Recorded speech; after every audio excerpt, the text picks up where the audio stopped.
Another development camp is in the books for the Boston Bruins, but this one felt different.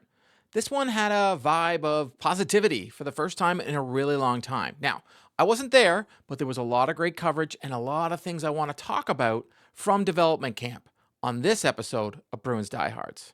So buckle up, Bruins fans. I'm here to give you the latest info on your beloved Boston Bruins. If you've been liking my Bruins content, please leave me a like and subscribe. If you've already done so, thank you, and let's get into it. As I mentioned before, I wasn't at development camp. I would have loved to have been at development camp, but I have some responsibilities at home. I spent the week checking out the coverage, reading great stuff from Connor Ryan, Scott McLaughlin, Evan Marinofsky. Everybody covered it phenomenally. And, I'm going to leave a link in the description down below of everybody's coverage so you can check it out as well because they dropped some great videos, but they all gave some great coverage. Now, in the past, development camp has been more about who's this fourth liner that's going to be making the Boston Bruins, and we've kind of been grasping at straws for who the Boston Bruins have in the pipeline. Year after year after year, Elite Prospects ranks the Boston Bruins last in the prospect pool. But even them, after the draft, they were making jokes on how they can't rate the Boston Bruins last anymore. There was a lot more excitement coming out of development camp. We had the likes of James Hagens, Will Zellers, Dean Letourneau, who actually looked better. We had Will Moore. There was just so much excitement coming out of development camp, which is great to see. A lot of the videos over the past year have just been depressing, to say the least. I've been talking a lot of the negative things that are happening with the Boston Bruins. I try and shed some light and I try and give my honest opinion. But with this, I was having fun just reading everybody's coverage and I want to share some of it with you. I just want to go through some of the observations that I took from their coverage on what was going on in Dev Camp. And I wanted to start off with just the most positive of all of them. James Hagens and Will Moore had a heck of a time getting to Dev Camp. So much that the Boston Bruins even released a statement on day one saying that they weren't going to participate. It was amazing to see James Hagens and Will Moore on the ice, and both of them pretty much saying, as James Hagens put, you're going to have to cut their legs off to not have them on the ice. Yeah, a couple flight delays and whatnot, but when you have a chance to put on the Bruin jersey, you can't say no. It doesn't matter what flight delay or how much sleep you get. This is a dream come true, and this is the first time you're able to put on the jersey. You'd have to cut off my leg to tell me I couldn't get on that ice. So they wanted the thrill of putting on the Bruins jersey for the first time, and they weren't going to miss it. Adam McQuaid, who was running Dev Camp, noticed it right away, and it was a big plus for him. Yeah, it says a lot. Like you said, they were given the option, and came down and told them, and they were like, well, we want to go on. Obviously had a really tough few days with travel and limited sleep, getting to the hotel I think at 4 o'clock last night, and they came in this morning, did all the off-ice testing, and wanted to get on the ice, wanted to get right into the group. So it's a promising, good sign. Hagens was the star of Dev Camp for obvious reasons. He's the highest Bruins draft pick since Charlie McAvoy. He's either the future 2C or the future #1 center for the Boston Bruins. I don't think we're going to see him this year. He really wants to. I'll say this about James Hagens. Whoever taught him how to act in front of the camera, the guy is ready. He says all the right things. He's on point. He's never saying any negativity, and he honestly makes you want to run through a wall. Maybe he's a future captain of the Boston Bruins, or at least a future assistant, because the way he talks, it's kind of inspiring. I kind of love this quote. I want to be a Boston Bruin really bad.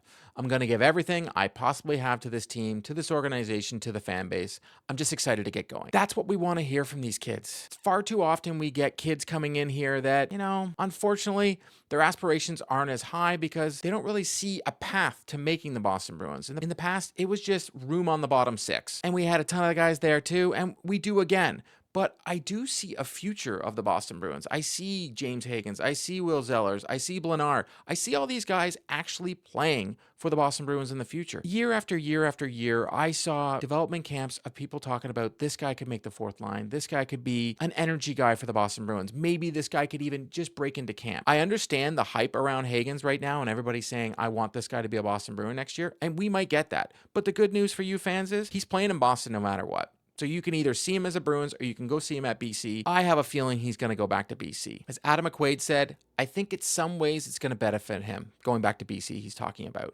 continue to ramp up his compete level and consistent impact that he's capable of having. I think that's being big for him for a lot of young players. It's just bringing consistency night in and night out. Hagens is not going to have the huge line mates he had last year in Gabe Perreault or Leonard. He's going to be the guy at BC, and he's going to be counted upon. But he's probably going to play with a little bit of a chip on his shoulder. He really wants to be on the Boston Bruins. Totally get it. What kid wouldn't want to play in the NHL right away? I almost guarantee he's going back to BC next year, and I almost guarantee he's going to have a great year. And if he does, don't be surprised at the end of the season for BC that he burns a year off and he signs with the Boston Bruins and finishes out the year regardless of where they are in the standings. Even if the Bruins have no chance of making the playoffs, I wouldn't hesitate the Boston Bruins signing him just to get him into the lineup, to get him some NHL reps. It's not that he doesn't look NHL ready, because Connor Ryan was talking about how great he looked on his edges, how poised he was, his head up plays.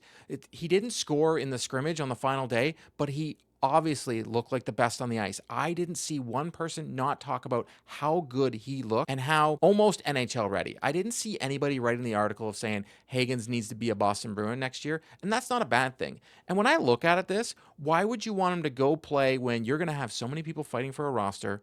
We know we've looked at what the center position looks like next year. We've got Lindholm. We've got Casey Middlestat, who I don't know if he's got a future in Boston. We've got Fraser Minton fighting out for that third spot, or Matthew Patra. You've got Kastelik, Johnny Beecher, a plethora of people that can play on that fourth line center spot. So right now for James Hagens, probably the best thing for his development is to go back to BC, get more reps, be the power play guy, be the PK guy, be the guy getting the most ice time, because frankly, if he was coming to Boston next year, he would be fighting for third C, because I don't think he's ready to be 2C. Yes, he continues to drive home that he is 190 pounds. And I've said this before. I don't know when 190 pounds became that thing that qualifies you to be in the NHL. It's great that you're building strength and you're getting bigger, but you need to do more. And as Adam McQuaid said, you need to bring that consistency. It's obviously there's gaps in his game that the Bruins noticed. He mentioned right after when he said, I want to be a Boston Bruin next year, but it's not up to me. And he took it the right way. He did say that he was going to be talking to the Bruins brass, and then he'll see where his future is. I'm almost guaranteeing that they told him he's going back to BC. And the good news is, half the guys he was playing with at Dev Camp, they're going to be there too. Like Letourneau, he's going to have a lot of guys to have a lot in common with and a lot of common goals. And he's also going to have an opportunity of going to watch the Boston Bruins. Chestnut Hill is not too far away. He'll have every opportunity to watch some NHL games.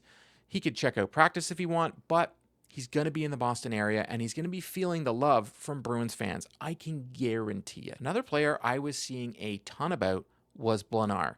Drafted by the Boston Bruins this year, so much so that no one even knew who he was because the Bruins didn't even have a graphic for him. And what does it turn out? The guy was a Bruins fan his whole life, which is hilarity in itself. Blenar looked amazing out there. According to a lot of the people there, everybody was raving on his play. Guy's 6'4", huge out there, and everybody said he was skating like Mason Lohrei at points, which is crazy to me. Lohrei has a smooth skating style and can get up the ice real quick. If a guy at 6'4" like Blenar can do that, the Boston Bruins might have something with him. I'm not saying he's going to be a Bruin anytime soon. Playing over in the Swedish Elite League, I have a funny feeling we wouldn't see this guy for another 2, maybe 3 years. But that's not a bad thing. Like I said before, when we were looking at development camp from the years past, I would project these guys to never even make the team. We're now looking at actual prospects that possibly could make the Boston Bruins. That's not a bad thing. It's a positive outlook. The future for the Boston Bruins is actually bright. Like I said, when I think elite prospects puts them out, I would probably put the Bruins prospect list probably in the middle. There was an amount of people that were saying that the Bruins killed it at the draft. Getting Hagens, getting Will Moore, getting these guys where they got them in the draft. People said the Boston Bruins were one of the best drafting teams this year. When do we hear that? If Blenar at 6'4" has offensive capabilities like Mason Lohrei, with also coupled with his defensive mind, the Bruins could have something here. He's going to have to do a lot more seasoning, get a lot more better, play a couple more years down in the Swedish Elite League or wherever they want to bring him. I know some people were talking that he might come over to North America, but it sounds like he's staying over in Sweden, which is not a bad thing at all. He's going to get some development. He's going to get more ice time and then possibly try out for the Boston Bruins in a couple years. And then, maybe he even starts in Providence. Unfortunately, he's a left shot defenseman. I would have loved a right shot defenseman. It is what it is. Don Sweeney stuck to his guns and said he was going to take the best player available.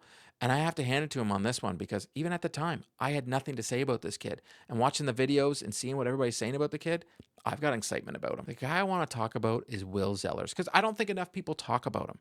When the Charlie Coyle trade happened, a lot of people thought that Casey Middlestat and the pick were the center of that trade. I honestly think right now that the Bruins wanted Zellers more than anything else in this, plus the pick.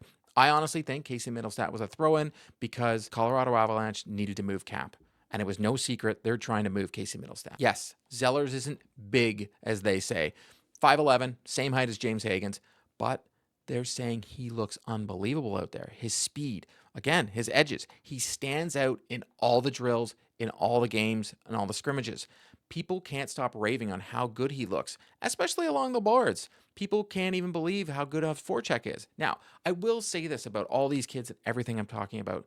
They're playing against people of their peers. This is not like they're playing against NHL caliber players. It's not like they're getting ramped up.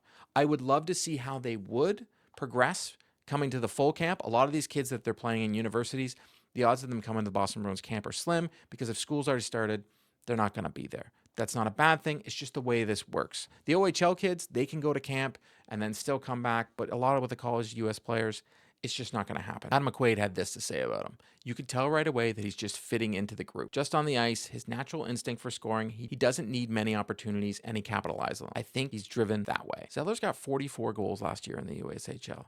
He is going to be a threat for the Bruins in the future. Possibly. Again, he's not going to be playing anytime soon. I think Zellers is another guy that's going to be 2-3 years away from playing in the Boston Bruins. But again, we didn't have players like this before. We had no one to look forward to that was going to be making this team. We would have one prospect, and then 9 times out of 10, the Boston Bruins would trade them for people to push for the playoffs and then not win in the playoffs. Unfortunately, that has been the pattern the last 10 years. It's not to say that it's a bad thing, but besides McAvoy, we really haven't had much. The Bruins usually always draft guys that are like the guys they signed this year.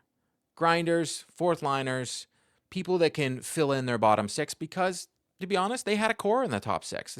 It is what it is. Even this year, if you look at the top six, you could safely say that some of those guys aren't really top six players. I could say that, Middlestat is really a 3C and Arvidsson is a third line winger. But unfortunately, based on the depth that the Bruins have, they're going to be playing higher up in the lineup. But a guy like Zellers, all speed and skill, is something they can inject some energy into the Bruins lineup in the future and can get the fans excited. I have a funny feeling this kid is going to pan out. He was high up on the Colorado Avalanche's prospect, and now he's going to be one of the high up on the Boston Bruins prospect list as well. I want to talk about Dean Letourneau because he had a terrible year at BC.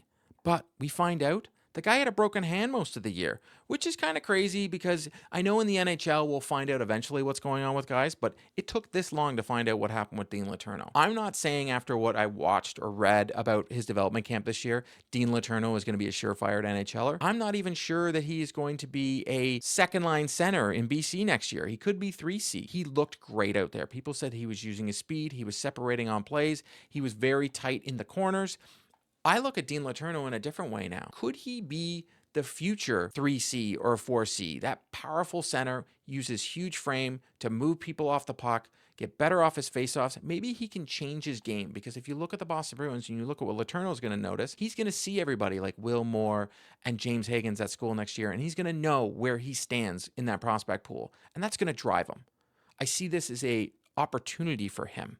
He can only get better. When the Boston Bruins drafted him last year, everybody knew it was a project. Everybody knew he wasn't going to be, he was in prep school at the time. He hadn't even gone to BC.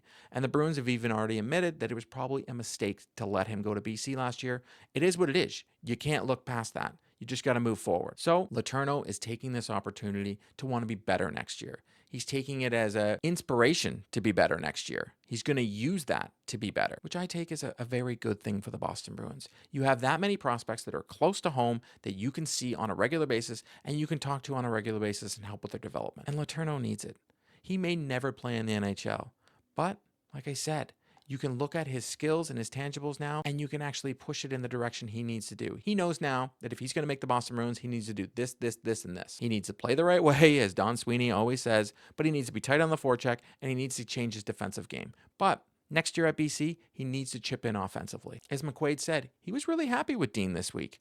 He thinks he showed how much stronger he's gotten, more physical, he's using his frame, wanting to get to the net, and doing things quicker. Those are great things being said by Adam McQuaid about Dean Letourneau, and it makes me think that he has changed from last year, because last year when he came out of dev camp, there wasn't many positives talking about Dean Letourneau, except for the fact that he was in the first round. Is when the Boston Bruins picked him. Letourneau got a year over at BC last year to get stronger, learn how to be a hockey player. When he's at prep school, which wasn't far from where I actually live, he's not getting those same amenities that he has over at BC. And now he's going to be able to use the amenities at BC. He's going to be able to use the amenities from the Boston Bruins. There's a lot of tangibles that he can use this summer and through the next year over at BC and continuing to get better and be a better hockey player. But again, he's up there on the list of Boston Bruins prospects. Unfortunately, besides on day one when it was all part of the news, I didn't really see a lot about Will Moore. I did see some videos of showing him that he can use some of his speed and his size, but Will Moore, I think, has a lot more development than the rest of them. I think he is around 3 to 4 years before he possibly gets in the NHL. Big frame, he needs to get bigger, he needs to get stronger, he needs to get faster. He's got a lot of speed, he's got some offensive upside, he's got a great defensive game, but there's a lot of things that he needs to work on to be an NHLer. He's going to be at BC again next year as well. And again, he's going to be with Letourneau. He's going to be with Hagens. They're going to learn from each other and push themselves to be better. Will Moore looked a lot like Letourneau from last year, where I didn't see a lot of people raving about his game from the development camp, but I didn't see people dogging him for his game over at the development camp. But I did see a lot of people talking about almost every single kid that they drafted in the draft this year, how good they looked there, which is great to see. Only time will tell with these kids. But I truly, truly, truly feel the future is bright for the Boston Bruins in a really long time with regards to their kids in the system. It's been hard to say for years. It's almost like we try and find something positive to say about these kids when there really wasn't anything there. We finally do have a prospect pool to actually be, as Bruins fans, to be a little bit proud of. And I see that as a good thing. No longer not want to look at that list when Elite Prospects puts out the rankings of the prospects across the NHL. I can see over the next couple of years with all the draft picks the Bruins have, they've got 2 first-rounders next year. They're going to build a farm system that finally rivals a lot of the teams across the league. And in the next 3 years, the Boston Bruins are going to be a very good hockey team. I have said this before, I don't think the Boston Bruins make the playoffs this year. They're going to fight for a wild card spot, but they might not make it. And that could turn out to be Gavin McKenna. So that's not a bad thing. I'm not saying tank. I'm saying you try your hardest. You play your best hockey out there. I don't believe in tanking, but I just don't look at the Atlantic Division right now and see the Boston Bruins beating out Tampa, Florida, Toronto, Ottawa, or Montreal right now. I think they are all stronger teams right now, but anything can happen. We're going to get another full year of Charlie McAvoy as long as he doesn't get injured. We're going to get a full year of Hampus Lindholm. We're hopefully going to get a better year of Jeremy Swayman. We know what we're going to get out of David Pastrnak. The guy is just a beast. Let's hope the Boston Bruins' future starts now. I want to hear from you, though. What did you think of everything that you've seen from development camp? Because I know all of you, you've been checking out everything that's been dropping about development camp all over social media. Who are you excited to see play in the NHL, and when do you think you're going to see them? That's a wrap on today's video. To stay up to date on all the news surrounding the Boston Bruins, please subscribe and drop me a like. If news breaks surrounding the Boston Bruins, be sure to check out the channel. If you've already subscribed to the channel, thank you, and I'll see you next time.